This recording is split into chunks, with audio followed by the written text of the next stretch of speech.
G'day, Aussie bonsai bloke, how you going?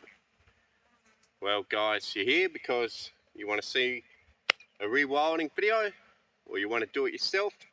So I'm going to give you 5 easy steps, try and keep it pretty short, on growing your own trees, putting them in the ground, and then reaping the rewards later on. So here we go. Step 1. Obviously we're going to need trees, and there's 2 ways of doing it. You can collect the seed, grow your own.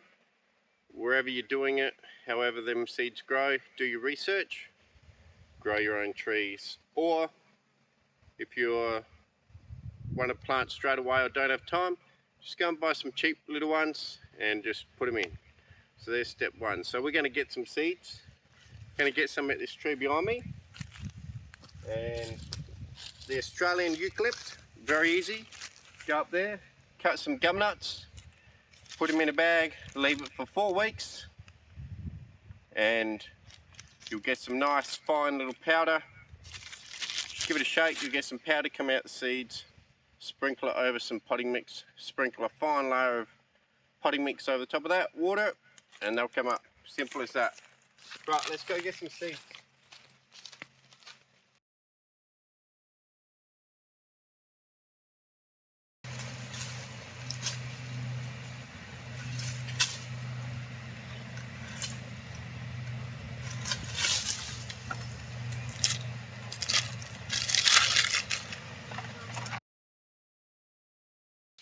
Okay guys, got our seeds. The socialist and a spider. These are the socialist mallee seed.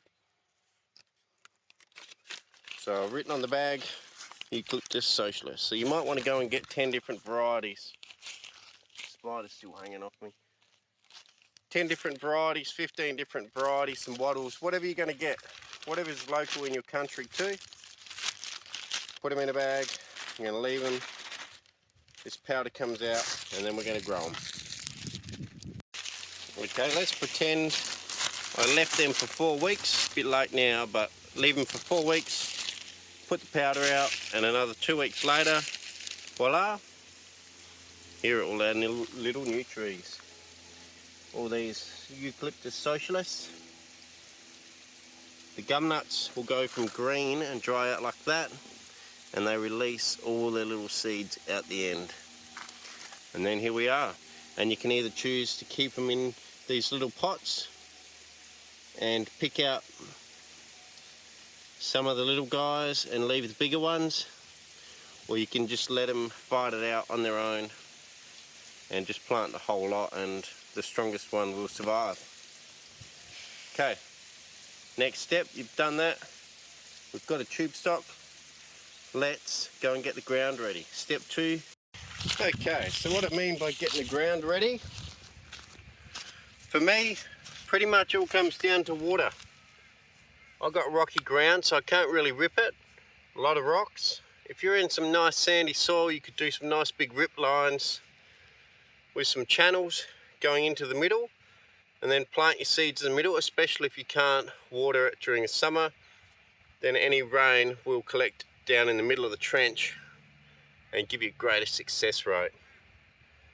But if you do have access to water, this is how I do it, and I just use recycled old dripper line from the vineyard and just put it out in the paddock wherever you want your trees, and you just lay it out, lay it around, bung up all the drippers that you don't need with some little bungs, and that's it. So get your drip line out, put it where you want.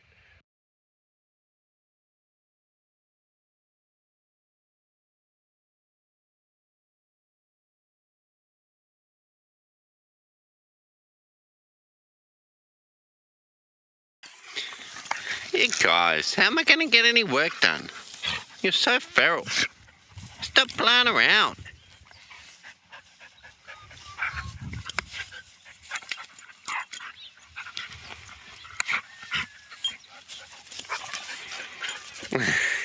Guys.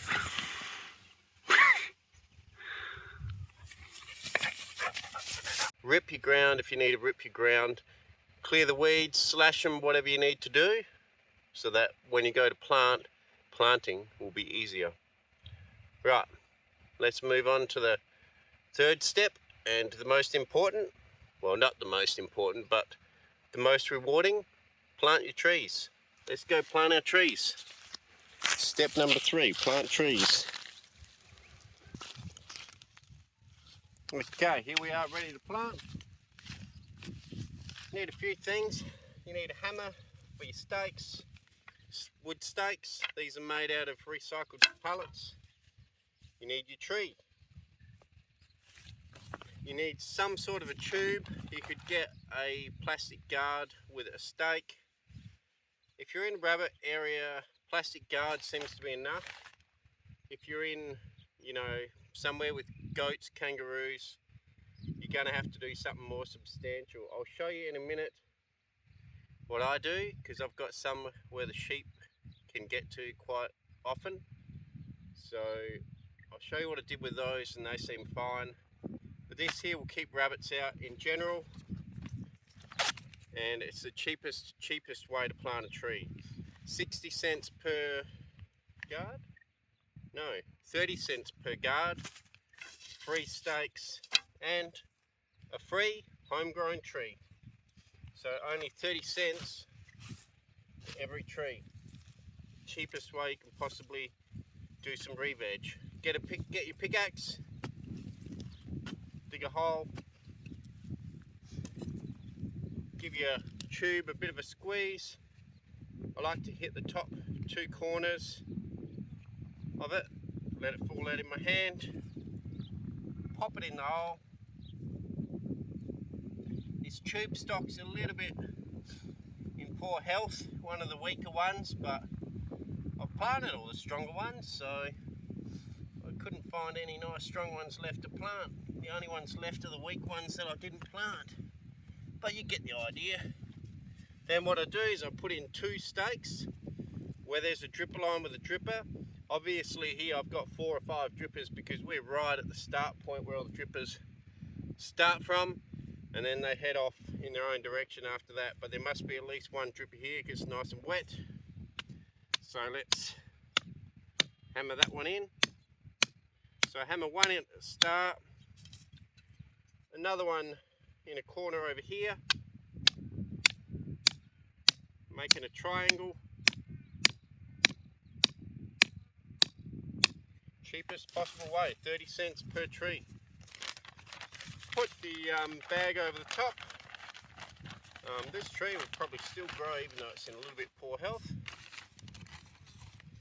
And there we go. Third one, just put it in, pull your bag tight, pull your bag to the bottom, hit it in.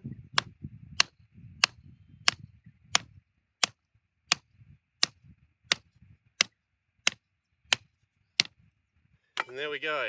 I planted 1,000 this year, or 1,350 actually, if you put into account what I planted sort of 8 months ago. So that would be 1 in 1,000 to go, 999 to go. But anyway, there you go. Grow them, buy them, plant them, get your ground ready, get your dripper line. Which brings us on to the next most important thing of all, water. Like I said, if you can't give them water, you're way behind already, because these trees, although they can survive in 200 mils of rainfall, some of them, out in the bush, they benefit immensely from 1 year of water. So me, I try to water 3 times per week for the first year, once per year for the second year, and then that's it. Third year, never watered again. And if you can do that, you'll get 95% success rate with your trees. If you can't water, there was a neighbour that said to me, I don't know how you got so many to grow. I put in 400 and only 4 survived. That's 1%. And I said, well, what'd you do for watering? He said, oh, nothing. They can survive out here, can't they? And I said, well, obviously not, or 1% can. So yeah, water is the most important. Do what you can to put water on. Here I've got some dripper line. I also have a water cart for the ones that are out further that I can't get to with a dripper line because they're just too far away. So a water cart with some watering cans, I'll show you that as well. Okay guys, if you've got a small amount of trees, or the trees are too far from a water supply, or you don't have a water supply that can run a drip line, let's get rid of that bloody male redback. This is another option. So this is what I'm doing to water trees that I've planted too far from the house for a drip line. You can see a drip line there, yes, but these trees keep going miles down there. And that drip line is what we ran out yesterday to put out on the other section over there closer to the house and a pump. This lot is 350 trees that got planted further away, and this is an ideal way of doing it. So what you do is you make a little stand, you keep filling up the back one. The back one is a reservoir, basically never gets touched. Then you have the other two cans, they fill into one into another. So let's just fill it up a bit faster. They fill into one and then into another. As that goes over, then it goes over, and then every time you come back you've got two cans so that your body weight is balanced with two watering cans on either side. Once you've been doing this for a while, because I do it every 2 days to keep the trees healthy, you could probably upsize your cans, but I don't know if you can get a 20 litre can. These are 9 litres, and I can do them easy now because I've been doing 10 kilometres walking a day for the last, 3 months. So with watering cans, so there you go. A lot of walking and a lot of water by hand. But if you've got an area where it's a long way away and it's not feasible to run a water line, or you've got a small amount of trees, that's another way of doing it. A separate way of doing it is if you've got a hill, and we've got this obviously to fill it up. A separate way, okay, so that's just overflowed. So I'll just turn it off now because I'm talking. But normally I would be back now with the 2 empties, switch them over and take off again to go water again. Yeah, 6 or 8 trees per trip. Another way of doing it would be you could set up a small dripper line system for 50 trees. I reckon you could do 50, probably 50 trees, park the ute and the water shuttle slightly on a hill, literally connect your tap to the dripper line, and try and have the ute 2 meters at least above the trees that you're watering, and I reckon it would run enough pressure to run 50 trees on drippers, and you could literally park the ute there and let the dripper line do the work, and then just refill the shuttle whenever you need to. So next year, that's my plan. Next year, well, not for these because I've got them spread out everywhere. They go for all the way around the hill, go all the way around. But I'm going to plant 50 trees per year until I'm 50 years old. No, till I die, I mean. I'm nearly 50 already. Until I die, I'm going to plant 50 trees per year, and that's how I'm going to do it. I'm going to park the ute. This one might retire one day, but park the ute on a hill and water with a dripper line 50 trees per year until the whole property is full, basically. Well,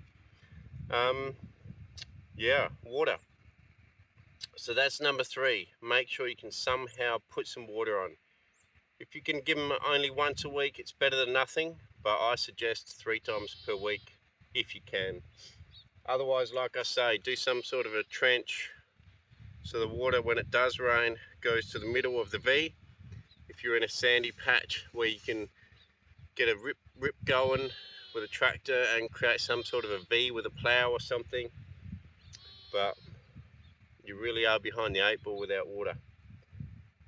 Anyway, number 4. So we've done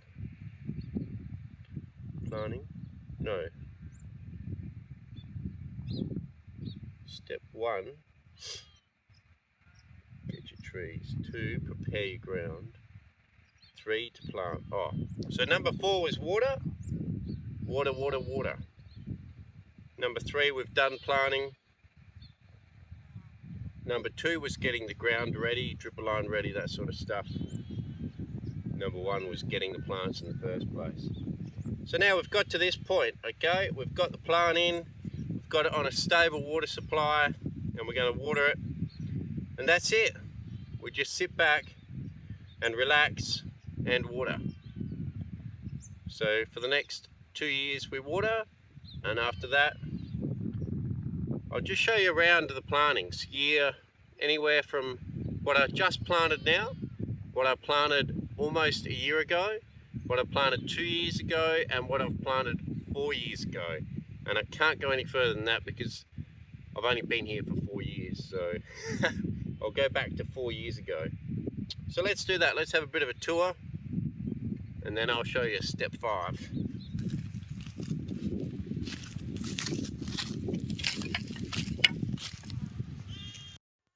Okay, this is what we've planted this year. There's pretty well 1,000 out and around the place, just everywhere. Good 12 acres worth of trees planted in and around the place. One important thing about water that I forgot to tell you guys. Just like a pool heater on your roof, these pipes can get super hot in the summer. There's 2 ways around that. 1, obviously you water at night. 2, only on a cool day. Another way around it is if you get your dripper line in early enough, in the autumn before winter, sort of, you know, what they call National Arbor Day or whatever they call it.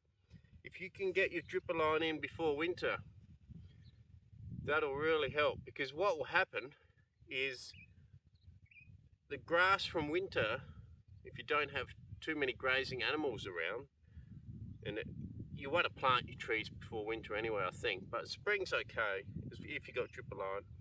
Anyway, let's not get sidetracked.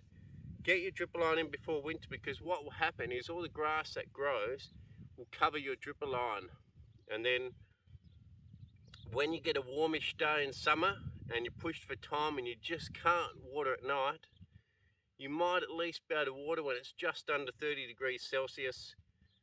You might be able to just get away with watering because the dripper line is covered in grass, so it's not in direct sun. But still, ideally, best thing to do is we water at night, early morning, before it warms up.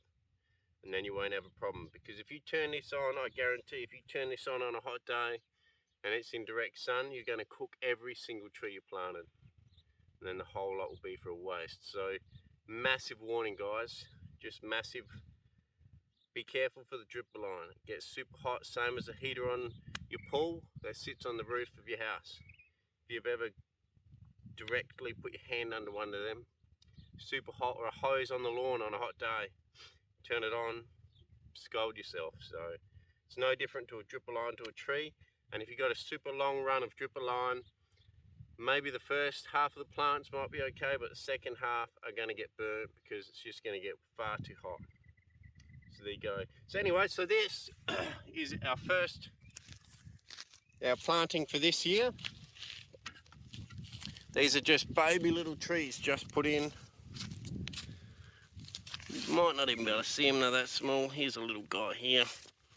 These baby trees have only been grown 6 months ago, all from seed, all free. The only thing it costs, 30 cents for the guard.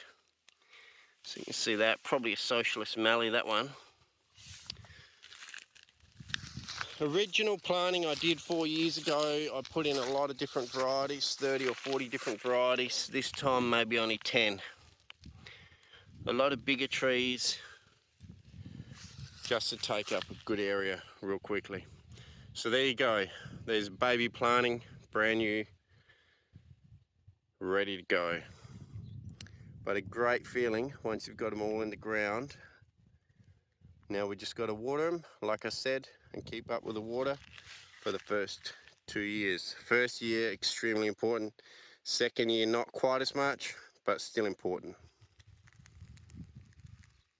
Okay guys, down the back of my block, I'm super fortunate to have some old growth trees, which is why, and also a bit of a seed bank of these silver mulga bushes.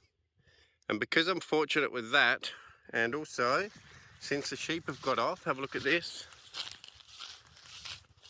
Okay, got a native oak growing here, some sort of a she oak. Okay, another one over here. And there's just little success stories like this popping up everywhere now that the sheep are off. Sheep were mowing it all back, not allowing it to grow. And anyway, here we've got almost a 1-year-old planting. So these are some of the ones that I'm watering by hand now with a watering can, and the watering can system that I've already shown you. And I've been doing that for the whole of this summer. This summer's nearly over. So already the hard work's nearly done. I've got them through nearly the first year, and only I've had maybe 10 fatalities out of 350, which is pretty bloody good considering that they're hand watered with watering cans. And obviously I'm showing you the best part, you know. There's other parts that aren't quite as good as this. Kangaroo or something's eating them off level with the top. But here is a fairly good patch. So here we go, we got one here. Okay, about a year old. Over here, with some sugar gums. Up to my knee or my thigh nearly. Socialist Melly here, up to my knee. Another one here, up to my thigh. And a good couple more around the place here. These ones here I just sort of put in spots and patches in and around the big trees. So out the whole back there might only be 350, and in the same area with a dripper line or less area I've got 1,000. So certainly a lot less densely planted here, but enough to make an impact when it all grows. Okay, let's go and have a look. This is 1 year. I showed you my first year that I just planted. Let's go and have a look at 2-year planting. Sorry guys, didn't quite make it to the 2-year planting. Just want to show you another thing I'm super excited about. This, if you can guess, this is kangaroo grass. I haven't seen kangaroo grass on this property at all until now the sheep are off. I'm getting patches of it growing everywhere now in between all the rocks. So that is a super cool thing. Apparently they have a root system up to 1 metre deep, so great for the soil. And they just grow, produce seed and stay green even in the middle of summer. Some of those have browned off, some are still green, but doing okay. We do have a lot of dead oaks this year. It's just got too dry. That one there could die next year.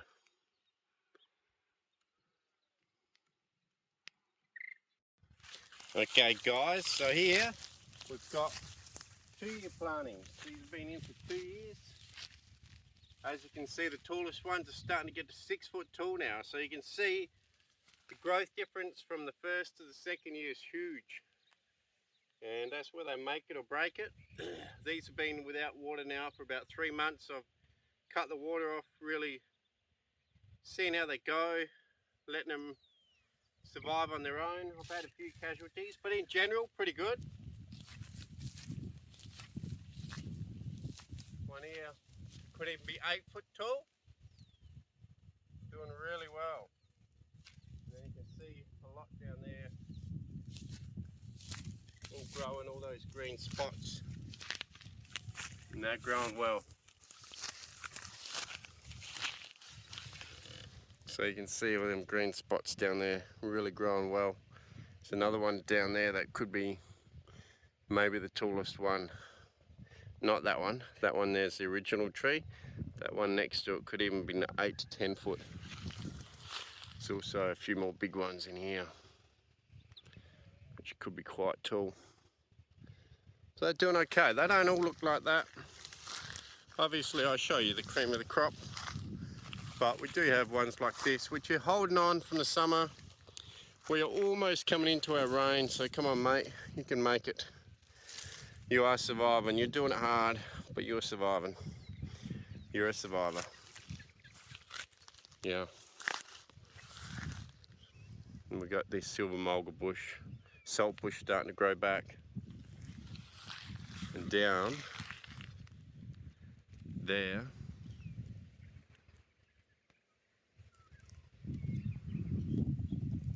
that is a massive patch of kangaroo grass. Doing really well. Well guys, this is the biggest tree. Number 4 years planted, only 4 years. Can't reach the top. It's going to have flowers all over it this year. So these are pre-gum nuts. These are the flowers. I'll rip a few off and show you. But look at the size of it. Wow. So that's 4 years. 4 years from planting. And these ones here too. This one here is going to have flowers all over it. I'll show you those flowers. Wow, I can't believe it. 4 years goes by so fast. So that's not flowered yet. You can see it's still got its caps on. When the caps fall off and they turn a solid gum nut, then you can collect them. So yeah, this one's going to flower too. Look at that. Bloody beautiful. Look at that house down there.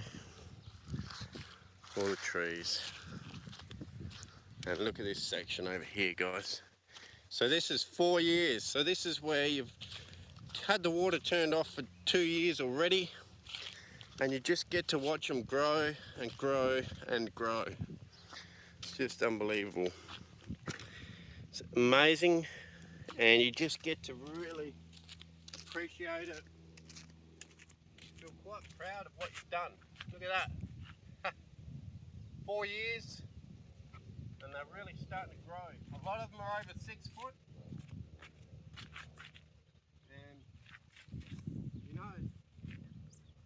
They're just really starting to grow. You could almost start to get lost out here. Oh, Johnny's gone walkabout.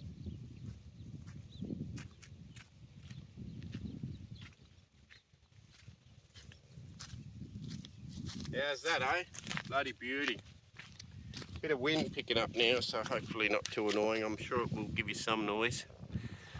That is a bloody beauty. 4 years.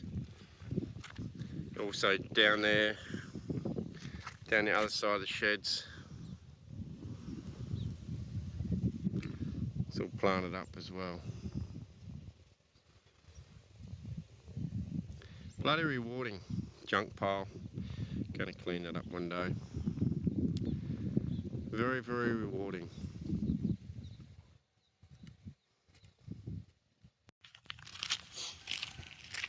Okay guys, so this is what you do if you've got sheep or a lot of kangaroos, deer. This might not even keep deer out, to be honest, but probably kangaroo and sheep. The neighbour runs sheep along this road here, and I've planted them about the front of my house. And originally I did it in the tube guards, and they all got eaten off to this big. So I had to put some wire mesh around, just some chicken wire. And I just hammered in anything I could find. Here's a star dropper, here's a bit of a bed frame. Just whatever you can find, knock it in. Put some wire around it. Twitch it up. And it looks like it's worked the treat. Trees are growing. These here have been about 2 years. Only about 2 to 2.5 years, these guys. And this is the biggest one in this area. This is actually a Papuana. or eucalyptus ghost gum. And I think the same behind me. Must be some scale on it because I've got ants on me. And I don't know what this one is. Gracilis or something or other. Who knows? It's a bigger tree, but definitely different to that one. I got so many different ones. I'll spend my lifetime trying to work out what they are. While we're here, I just want to show you the neighbours over there. They replanted 10 years ago, but about 4 years after they replanted, a fire came through and burnt them all to the ground, and then they reshot. So they're about 6 years from reshooting, 10 years from first planting. Let's have a look. So you can see they're quite substantial trees over there, hand planted. So they did a pretty good job over there. They've got a pretty good take. Neighbours, and getting down towards their front yard, you can see them down there as well. And you can see the property in between. Me and the neighbour is another neighbour, and he just runs sheep. And you can see along this fence line here, from my property to that fence line, we got trees and no trees, and also we have more grass. So trees on this side, none on that side. And if we zoom up, you can see the sheep cruising along.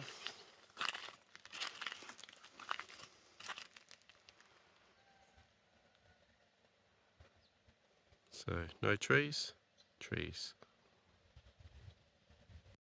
Okay guys, this brings us on to the step 5 and the most important part of growing trees. Once in a while, pull out your deck chair,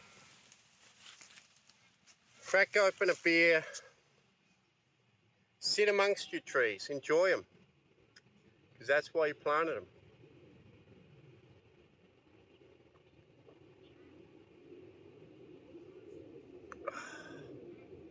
Bloody beautiful. So relaxing.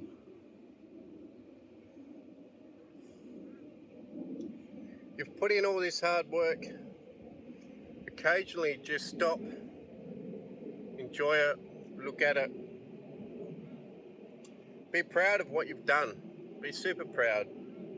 Because anyone that plants trees knows, especially in Australia where you have to water them, how bloody hard it is to look after them and keep them going.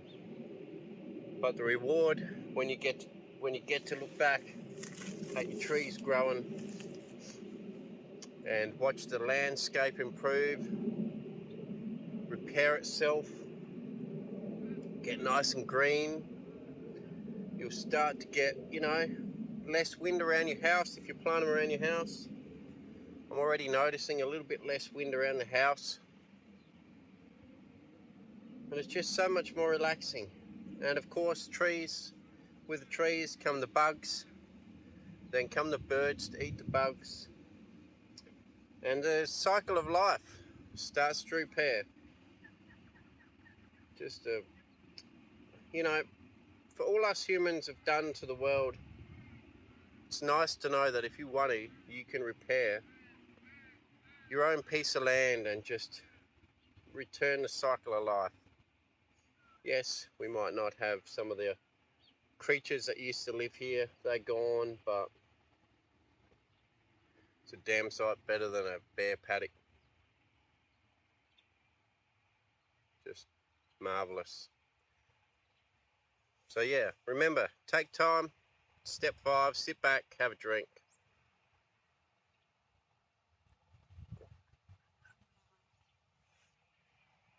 And if drinking's not your thing, well, sit out here with a morning coffee and enjoy it.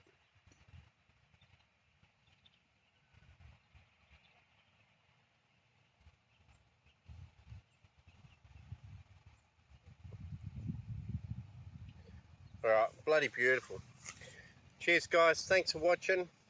I hope you got something out of this. I hope I've somehow inspired you, although I doubt it, you probably got sick of me, but hope I've inspired someone to go out there and plant a tree, because it is a hell of a rewarding thing to do, and it just gives you endless good feelings watching them grow, especially when you don't have to look after them anymore. You just sit back after the first 2 years, you just sit back and it's endless reward. You watch them grow, they give you a bit of firewood, they protect your property from the wind, and they just look damn good, and they bring in a lot of birds that eat a lot of insects. Alright, cheers guys, thanks for watching. I hope you enjoyed it. Thanks for watching me, and I'll catch you later. Catch you in the next one.